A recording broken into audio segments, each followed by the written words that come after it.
ये आकाशवाणी रायपुर है। छत्तीसगढ़ी समाचार बुलेटिन के संग अनुरिमा शर्मा के जय जोहार। अब सुनाओ आज के प्रमुख समाचार।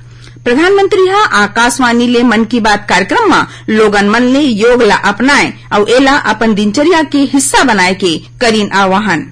हिदायतुल्लाह नेशनल लॉ यूनिवर्सिटी के 6वां दीक्षांत समारोह में आज 152 जिन विद्यार्थी मन ला BA LLB के डिग्री देगिस। उन्हें 55 जिन विद्यार्थी मन ला LLM और विश्वविद्यालय के 2 जिन अध्यापक ला PhD के उपाधि मिलीस।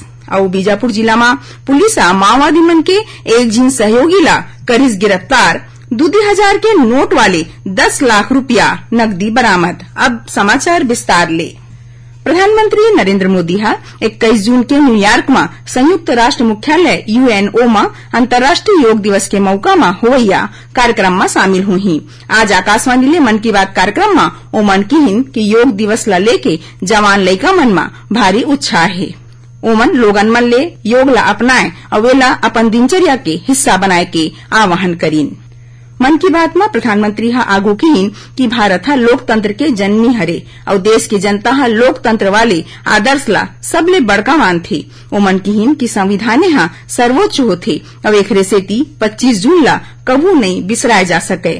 काबर की यही दिन देश में आपातकाल थोपे गे रहिस। प्रधानमंत्री हा आपातकाल ला भारत के इतिहास में एक ठिन करिया दौर बताइन। ओमन किहिन कि लाखों मनखे मन अपन पूरा ताकत के संग आपातकाल के विरोध करे रहिन।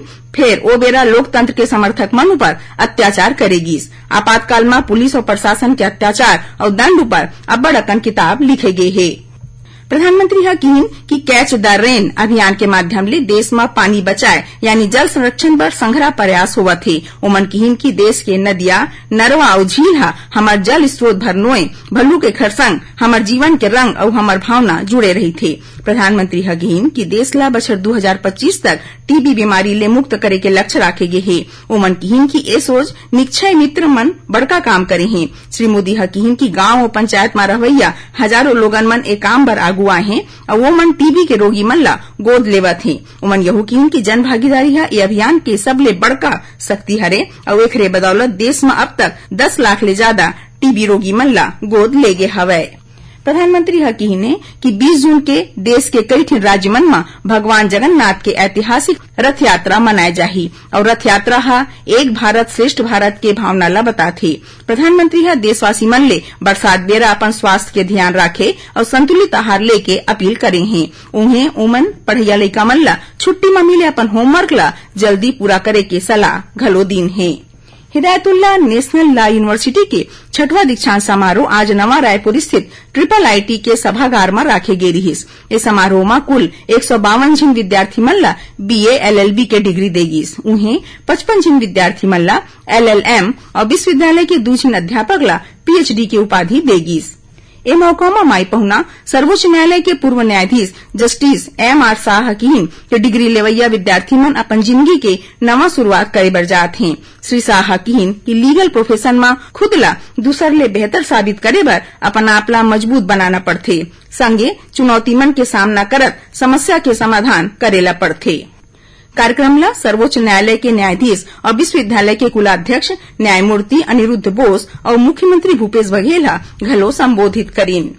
केंद्रीय गृह मंत्री अमित शाह अवैया 22 जून के छत्तीसगढ़ दौरा में दुर्ग आवत हैं।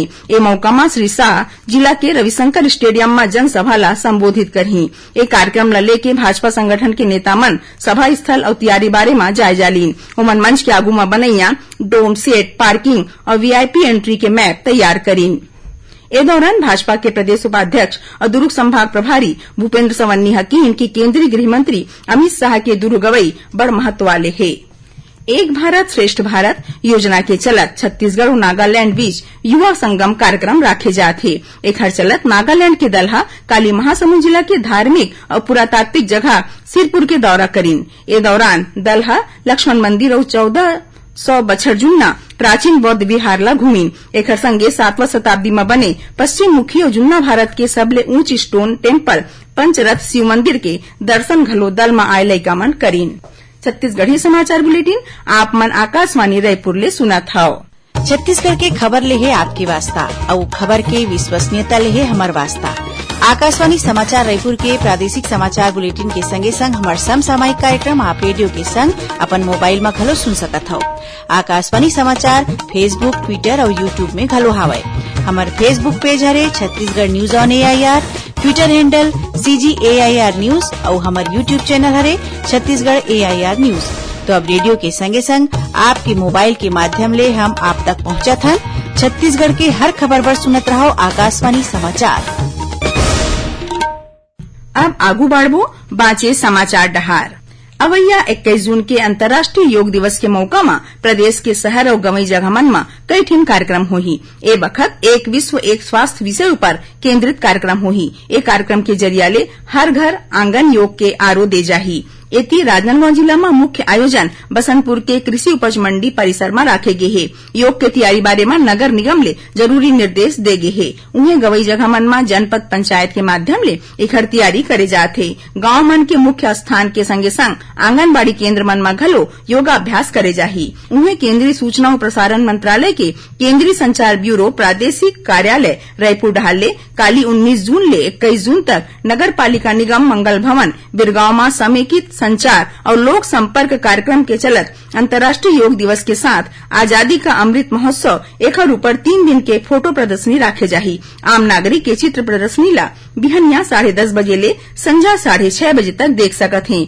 आम लोगन 3 दिन वाले प्रदर्शनी बेरा जागरूकता रैली, चित्रकला, रंगोली, भाषण, देशभक्ति गीत, डांस प्रतियोगिता और योगाभ्यास के आयोजन करे जाही। संगे संग सांस्कृतिक कार्यक्रम घलो होही।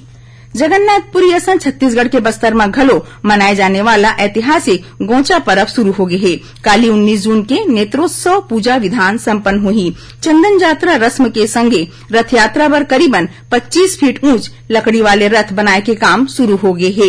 ये नवा बने रथ में भगवान जगन्नाथ, सुभद्रा और बलभद्र बैठ के अवैया 20 जून के गोचा पर्व के पूजा पाठ के संगे जनकपुरी गुंडीचा और जगन्नाथ मंदिर ले सिरासर भवन पहुंची। जी हां, 9 दिन तक श्रद्धालु मन भगवान के दर्शन पाही। ये दौरान कार्यक्रम के मुताबिक 20 से 28 जून तक आने धार्मिक और सांस्कृतिक अनुष्ठान करे जाही। यहाँ बता दन की 75 दिन तक चलैया विश्व प्रसिद्ध दशहरा के बाद सबले बड़का पर्व गोचा पर्व होथे। बीजापुर जिला में पुलिस माओवादी मन के एक जिन सहयोगी ला गिरफ्तार करे बाद ओखर तिरले 10 लाख रुपया नकदी बरामद करे है। जिला पुलिस अधीक्षक चंद्रकांत गवेरना बताइन कि 10 लाख रुपया 2,000 रुपया के नोट वाले है। उमन बताइन की गिरफ्तार आरोपी तिरले माओवादी पर्चा घलो बरामद करे गे है। पुलिस अधीक्षक बताइन की गिरफ्तार आरोपी माओवादी ट्रैक्टर बिसाए बर शोरूम आए रहीस, तभी पुलिस ओला गिरफ्तार करीस। उन्हें यही जिला में सुरक्षा बल मन के संग्रह कार्रवाई में दंड कारण आदिवासी किसान मजदूर संगठन के 3 जिन सदस्य ला गिरफ्तार करे गे है। बताया जाथे कि DRG और CRPF के संग्रह दल पुसनार और गुरुवापारा सोच सर्चिंग पर निकले रहीस, तभी तीनों जिन माओवादी मन ला घेराबंदी करके गिरफ्तार करेगीस। आखिर में प्रमुख समाचार एक घाव फेर। प्रधानमंत्री आकाशवाणी ले मन की बात कार्यक्रम में लोगन मन ले योग ला अपनाए और वेला अपन दिनचर्या के हिस्सा बनाए के करीन आह्वान। हिदायतुल्लाह नेशनल लॉ यूनिवर्सिटी के 6वां दीक्षांत समारोह में आज 152 जिन विद्यार्थी मन ला BA LLB के डिग्री देगीस। उन्हें 55 जिन विद्यार्थी मन ला LLM और विश्वविद्यालय के 2 जिन अध्यापक ला PhD के उपाधि मिलीस। और बीजापुर जिला में पुलिस माओवादी मन के एक जिन सहयोगी ला करिस गिरफ्तार। 2,000 के नोट वाले 10 लाख रुपया नकदी बरामद। एकरे संग छत्तीसगढ़ी समाचार बुलेटिन इहीं सिरावत है। जय जोहार।